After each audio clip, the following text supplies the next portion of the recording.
Olá, querido, olá, querida. Sejam todos muito bem-vindos ao nosso canal Universo da Mulher. Aqui é sua amiga e sua irmã Anita Castro e nós estamos começando mais uma partilha do EAD, Estudo Aprofundado da Doutrina Espírita. Nós começamos aqui com estes estudos há 3 semanas no EAD, porque nós já vimos todo o ESD, o tomo 1, o tomo 2 e o tomo 3. E então, iniciamos há 3 semanas atrás, vimos a introdução dos estudos do EAD, como vamos proceder ao longo dos nossos estudos, vimos também a aula 1 e vimos a aula 2, onde nós estamos vendo sobre os antecedentes do cristianismo. E hoje nós vamos ver a aula de número 3, que vamos então ver a segunda parte sobre as religiões não cristãs, tendo como objetivos apresentar as principais características do taoísmo e do confucionismo, do islamismo e do zoroatrismo, do shintoísmo e das religiões primais.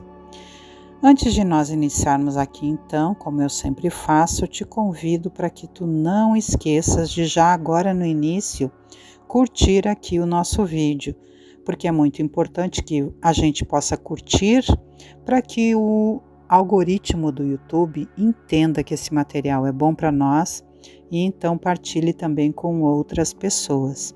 Então me auxilie, meu querido, minha querida, já curtindo agora no início, para não esquecer de curtir depois, e também, se for possível para ti, que tu conheças outras pessoas que gostam de assuntos espíritas, vá lá e compartilhe, ok? Vamos então à leitura do nosso material. As aulas do EAD, como vocês sabem, é muito explicativa, então carece de poucos comentários, mas brevemente eu sempre faço alguns comentários ao final, ok? Vamos à leitura. Taoísmo. A palavra taoísmo ou daoísmo é geralmente empregada para traduzir 2 termos chineses distintos. Dao Jiao, que se refere aos ensinamentos ou à religião do Dao, e Dao Jia, que se refere à escola do Dao, uma linha de pensamento filosófico chinês. Segundo a tradição, o taoísmo, Tao significa caminho, teve origem nas ideias do mestre chinês Lao Tse, ou Velho Mestre, nascido em 550 a 604 a.C., contemporâneo de Confúcio, outro sábio chinês que iria desenvolver uma doutrina chamada confucionismo. Lao Tse pregava a necessidade de bondade no coração humano como condição de felicidade. A Bíblia do taoísmo é Tao Te Ching, que prega a existência de 3 caminhos. A. O Tao como caminho da realidade íntima refere-se ao Criador de onde brota a vida e ao qual toda a vida retorna. B. O Tao como caminho do universo, da norma, do ritmo da natureza, enfim. C. O Tao como caminho da vida humana. No contexto taoísta, Tao pode ser entendido como o caminho inserido no espaço-tempo da vida, isto é, o local ou a ordem em que as coisas acontecem. Pode referir-se também ao mundo real em que a história humana se desenvolve, daí ser, algumas vezes, nomeado como o Grande Tao. Neste aspecto, teria talvez o sentido de existência humana com as conotações morais que lhe são peculiares. O taoísmo é um sistema filosófico de crenças politeístas em que se procura unir elementos místicos do culto dos antepassados com rituais do exorcismo, alquimia e magia. Entretanto, antes de Lao Tse, Outros missionários enviados ao planeta por Jesus lançaram as bases da organização religiosa da civilização chinesa. As raças adâmicas ainda não haviam chegado ao orbe terrestre, e entre aqueles povos já se ouvia um grande ensinamento do plano espiritual, de sumo interesse para a direção e solução de todos os problemas da vida. A história não vos fala de outros antes do grande Forri, que foi o compilador de suas ciências religiosas, nos seus trigramas duplos, que passaram do pretérito remotíssimo aos estudos posteriores. Forri refere-se, no seu I Ching, aos grandes sábios que o antecederam no penoso caminho das aquisições de acontecimento espiritual. Seus símbolos representam os característicos de uma ciência altamente evolutiva, revelando ensinamentos de grande pureza e da mais avançada metafísica. Em seguida a esse grande missionário do povo chinês, o Divino Mestre envia-lhe a palavra do Confúcio ou Kong Fu Tse, 5 séculos antes da sua vinda, preparando os caminhos do Evangelho no mundo, tal como procedera com a Grécia, Roma e outros centros adiantados do planeta, enviando-lhes elevados espíritos da ciência, da religião e da filosofia. Lao Tse foi um elevado mensageiro do Senhor para os povos da raça amarela. Suas lições estão cheias do perfume de requintada sabedoria moral. No Kang Ying, Lao Tse oferece inúmeras lições como esta. O Senhor dos céus é bom e generoso, e o homem sábio é um pouco de suas manifestações. Na estrada da inspiração, eles caminham juntos, e o sábio lhe recebe as ideias que enchem a vida de alegria e de bens. Como um dos porta-vozes de Jesus, desenvolveu uma filosofia religiosa avançada e superior, preparando o caminho do Senhor, que 6 séculos depois iria trazer o seu Evangelho à humanidade. À medida em que o taoísmo se espalhou pela população da China, seus ensinamentos se misturaram a algumas crenças pré-existentes, como a teoria dos 5 elementos, a alquimia e o culto aos ancestrais. Os seus sacerdotes trabalhavam com feitiços e poções com a finalidade de obterem maior longevidade. Algumas ideias taoístas foram também absorvidas pelo confucionismo e pelo budismo. Muitas práticas da antiga medicina tradicional chinesa foram enraizadas no pensamento taoísta.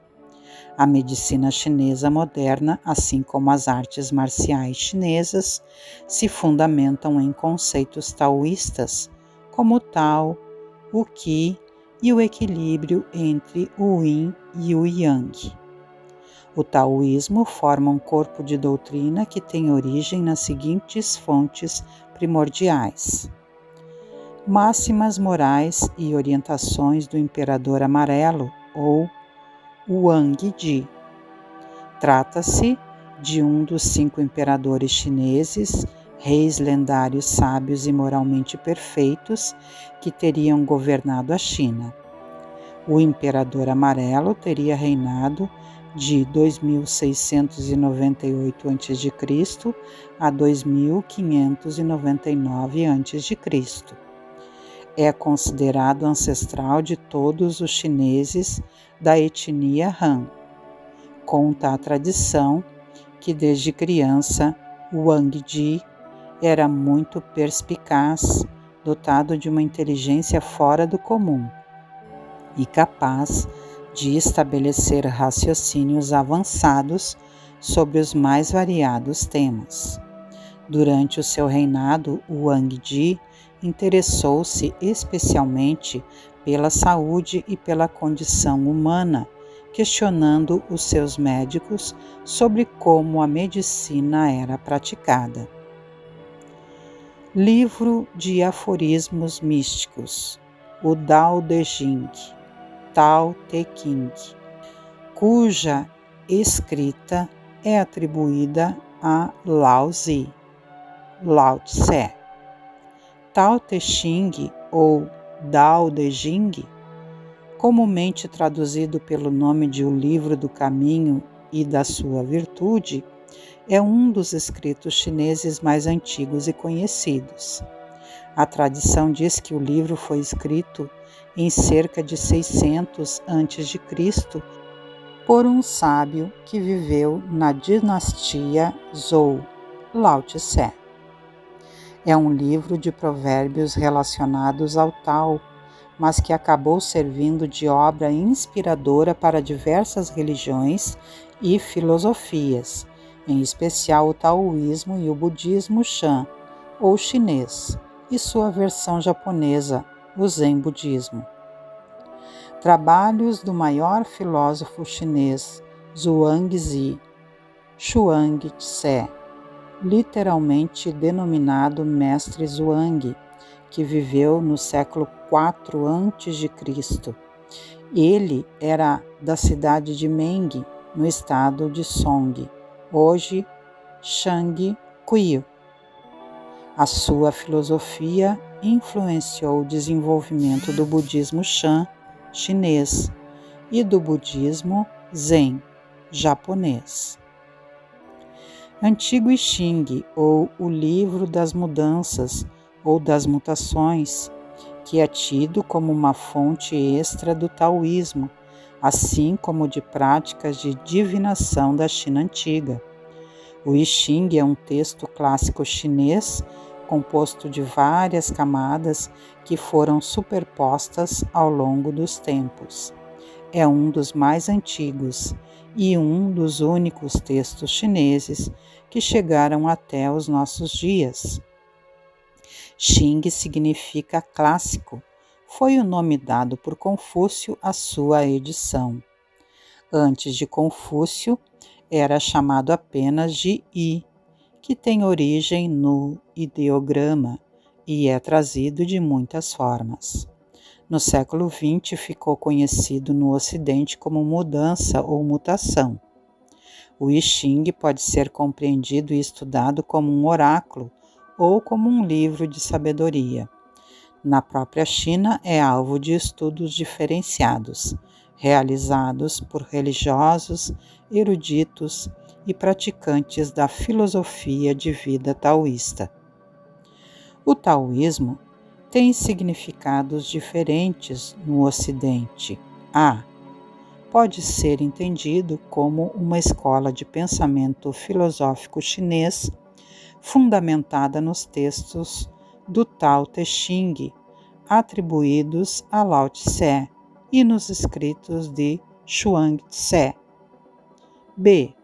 É aceito como movimento religioso chinês que tem sua origem nos ensinos de Zhang Daoling, no final da dinastia Han, estruturado em seitas como Zhengjie ou ortodoxa e Quanzhen, ou realidade completa. C. Visto como manifestação da tradição religiosa chinesa, mas de caráter popular, em que se integram elementos do taoísmo, do confucionismo e do budismo. O taoísmo é de natureza politeísta, daí as igrejas taoístas possuírem panteões de divindades, incluindo Lao Tse, Shang, Daoling, o Imperador Amarelo, o Imperador Jade, Lei Gong, o Deus do Trovão e outros.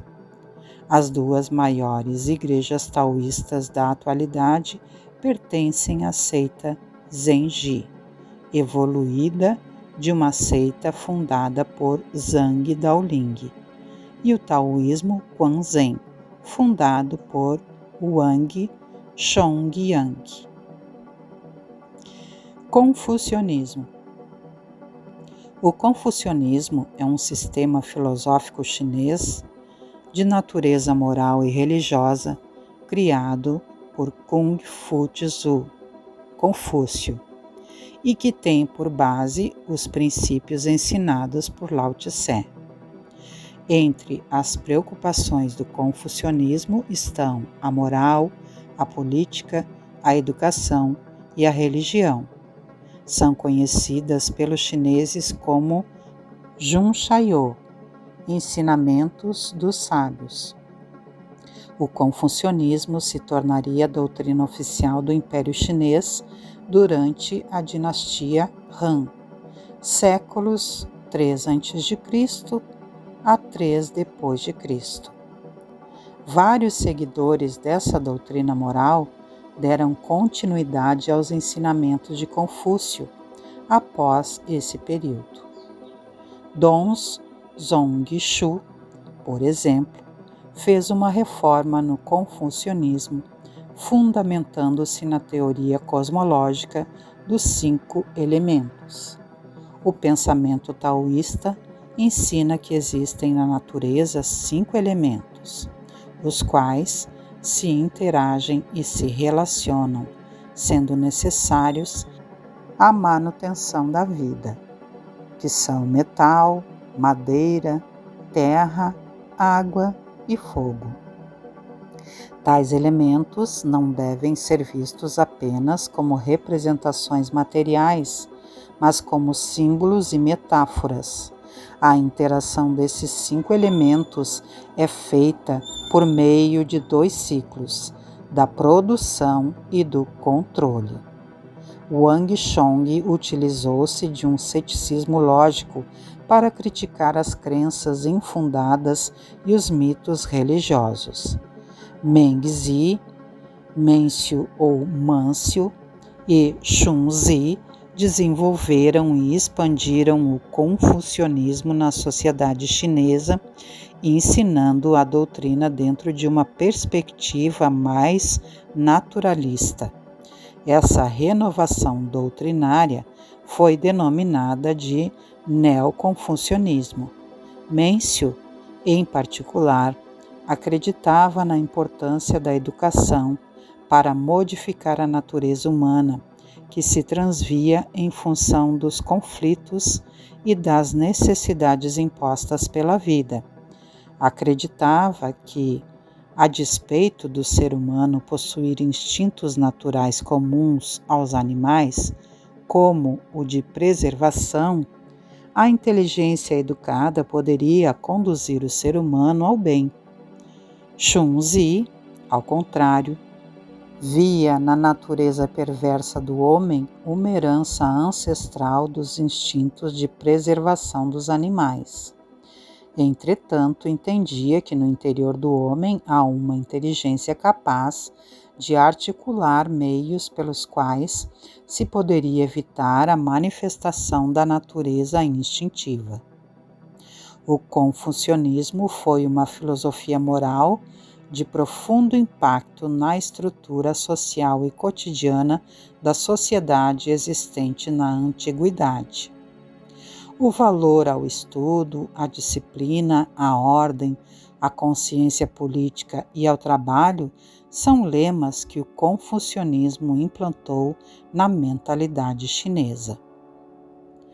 A história da China remonta a épocas remotíssimas no seu passado multimilenário, e esse povo que deixa agora entrever uma certa estagnação nos seus valores evolutivos sempre foi igualmente acompanhado na sua marcha por aquela misericórdia infinita que do céu envolve todos os corações que latejam na terra.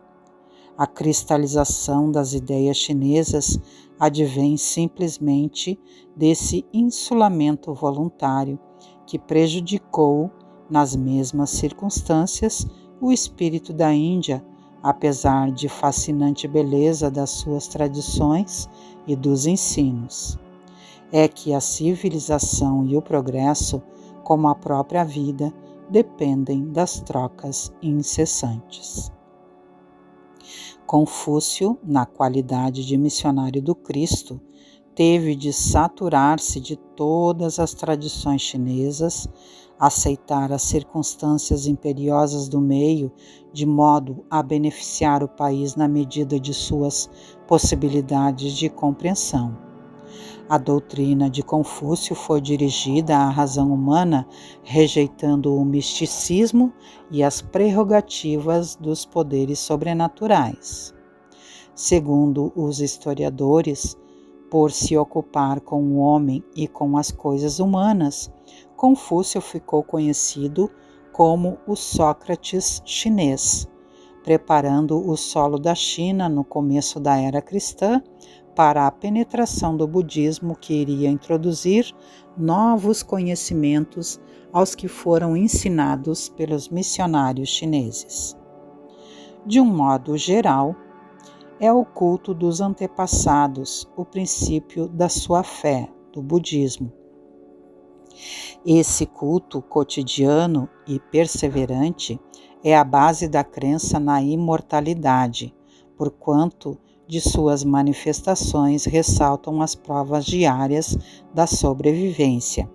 A ideia da necessidade de aperfeiçoamento espiritual é latente em todos os corações, mas o desvio inerente à compreensão do nirvana é aí, como em numerosas correntes do budismo, um obstáculo ao progresso geral. O nirvana, examinado em suas expressões mais profundas, deve ser considerado como a união permanente da alma com Deus, finalidade de todos os caminhos evolutivos. Nunca, porém, como sinônimo de imperturbável quietude ou beatífica realização do não-ser. A vida é a harmonia dos movimentos, resultante das trocas incessantes no seio da natureza visível e invisível. Sua manutenção depende da atividade de todos os mundos e de todos os seres. Shintoísmo. Religião surgida no Japão, oriunda de prática anímica ancestral, miscigenada com o totemismo.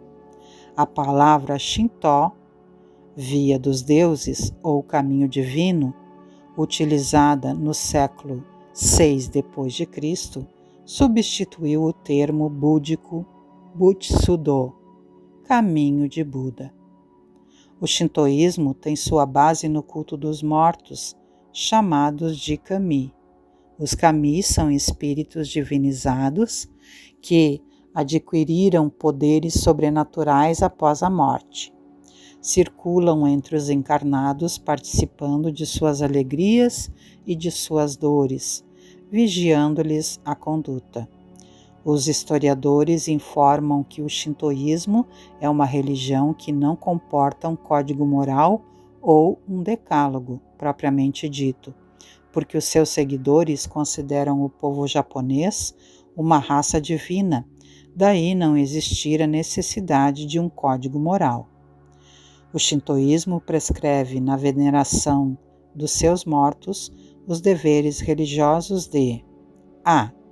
Purificar o coração por meio do arrependimento das ofensas praticadas contra os espíritos, e b.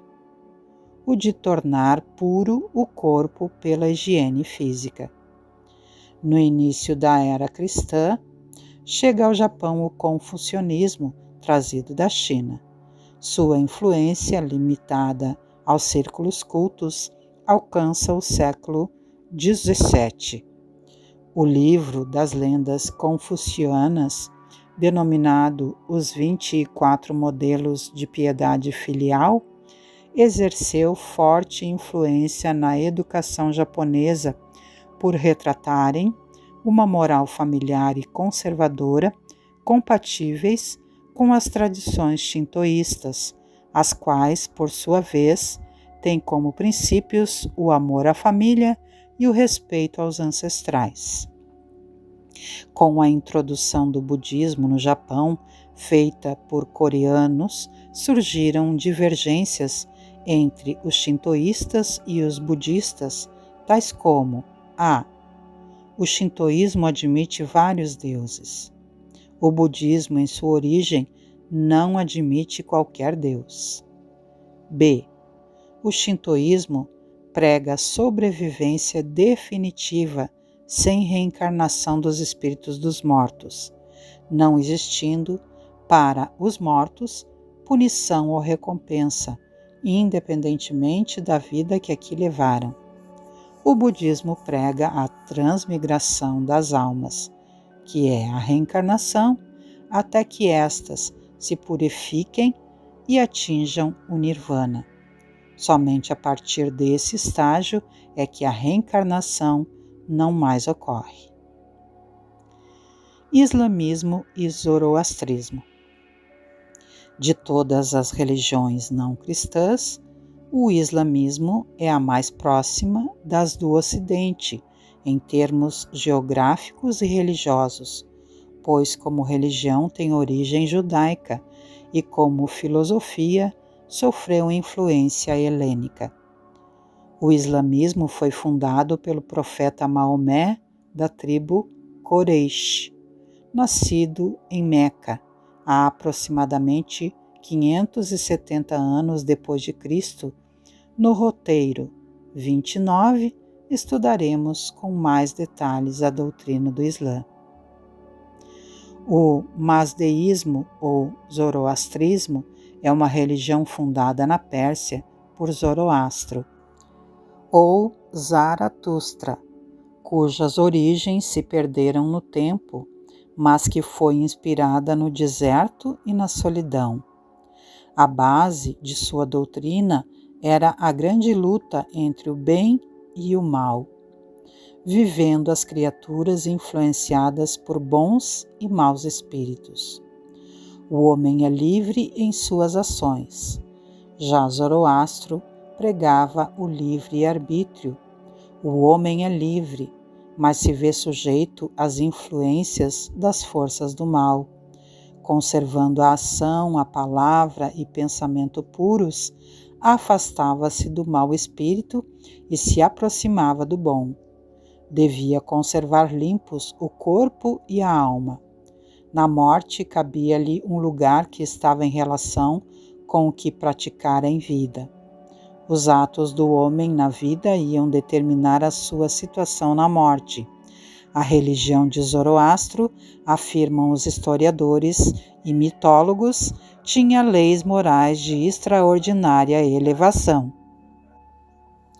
Há quem afirme que Zoroastro nunca existiu, mas, pela leitura do Zend Avesta e dos hinos antiquíssimos, temos notícia que ele não foi um mito, mas um homem que, à semelhança dos grandes profetas ou de pessoas de maior envergadura moral, muito lutou e sofreu. Segui o bem, fazei o bem, pensai no bem. Assim falou Zaratustra. Religiões primais. As religiões primais ou tribais são manifestações primitivas da religiosidade humana. São encontradas em várias partes do mundo, como a África, Austrália, Sudeste Asiático, Ilhas do Pacífico, Sibéria e entre os índios da América do Norte, Centro e do Sul. Em geral, tais religiões não possuem textos escritos. Os mitos representam a sua base religiosa, tendo sobrevivido em razão da tradição oral. Como toda religião tribal, sofre influência de fatores externos, sendo as suas histórias alteradas ao longo das gerações. As religiões tribais africanas acreditam na existência de um Deus Supremo, apresentando-o sob diversos nomes, como o Criador de todas as coisas e seres. Acreditam também em outros deuses menores ou espíritos encontrados nas florestas, planícies, montanhas, lagos, rios e no céu. Esses deuses estão intimamente associados aos fenômenos da natureza, como a chuva, os raios, os trovões e etc. Outra característica das religiões primitivas diz respeito ao culto dos antepassados. Acreditam que os antepassados se mantêm invisíveis, guardando a mesma aparência que tinham em vida. Atualmente, muitas das religiões tribais da África adotam práticas cristãs e islâmicas em seus rituais. Os milênios, com as suas experiências consecutivas e dolorosas, preparam os caminhos daquele que vinha, não somente com a sua palavra, mas principalmente com sua exemplificação salvadora. Cada emissário trouxe uma das modalidades da grande lição do que foi teatro, a região humilde da Galileia. É por esse motivo que numerosas coletividades asiáticas não conhecem a lição direta do Mestre, mas sabem do conteúdo da sua palavra, em virtude das próprias revelações do seu ambiente e, se a Boa Nova não se dilatou no curso dos tempos pelas estradas dos povos, é que os pretensos missionários do Cristo, nos séculos posteriores aos seus ensinos, não souberam cultivar a flor da vida e da verdade, do amor e da esperança que os seus exemplos haviam implantado no mundo, abafando-a nos templos de uma falsa religiosidade ou encarcerando-a no silêncio dos claustros. A planta maravilhosa do Evangelho foi sacrificada no seu desenvolvimento e contrariada nos seus mais lídimos objetivos. Aula interessantíssima, mais uma maravilhosa para o nosso aprendizado, não é mesmo, meus queridos? E nós vamos vendo aí em todas as religiões pelo mundo que todos os enviados do Cristo vieram para preparar o caminho para a sua chegada. Então, meus amados, vejamos que nós não podemos fazer discriminação com nenhuma religiosidade, porque todos os enviados que trouxeram essas religiosidades pelo mundo foram enviados do Cristo, mensageiros que prepararam as pessoas, os espíritos, para receberem posteriormente o nosso amado Mestre Jesus, o Cristo da Terra. Que lindo, não é, gente? Cada vez mais apaixonante os estudos e cada dia mais e mais nós vamos ir aprendendo e revendo se já vimos ou aprendendo coisas novas aqui através do estudo do EAD. Antes de nós concluirmos a nossa aula de hoje, meus queridos e minhas queridas, eu lhes convido, como sempre, para que todas as segundas-feiras, às 19 horas, venham estar comigo aqui no nosso canal Universo da Mulher com Anita Castro, para que juntos possamos partilhar novamente o EAD, Estudo Aprofundado da Doutrina Espírita. Todas as quartas-feiras, às 21 horas, para que possamos nos reunir aqui e fazermos juntos o Evangelho no Lar, quando nós convidamos a presença de Jesus e de todos os benfeitores espirituais de sua comitiva para estarem junto de nós, abençoando os nossos lares. Todas as quintas-feiras, às 18h30, nós temos os estudos da obra de André Luiz. E todas as sextas-feiras, às 18 horas, a partir do momento do passe, sob direção da nossa querida amiga e benfeitora espiritual Maria da Soledade, reunida com equipe de benfeitores espirituais, todos eles a serviço de Jesus, para nos abençoarem e nos ofertarem o passe para a renovação das nossas energias.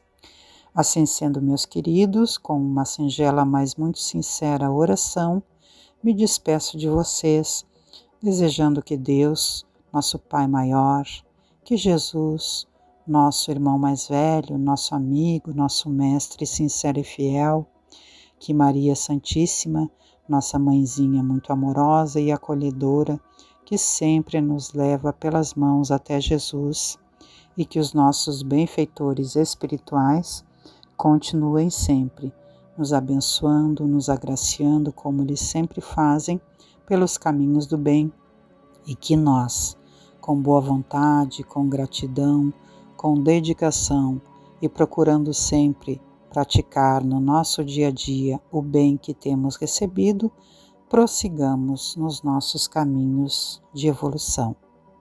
E que assim seja e assim se faça. Com um beijo muito carinhoso e desejando que haja em nossos caminhos muita paz e harmonia, me despeço de vocês.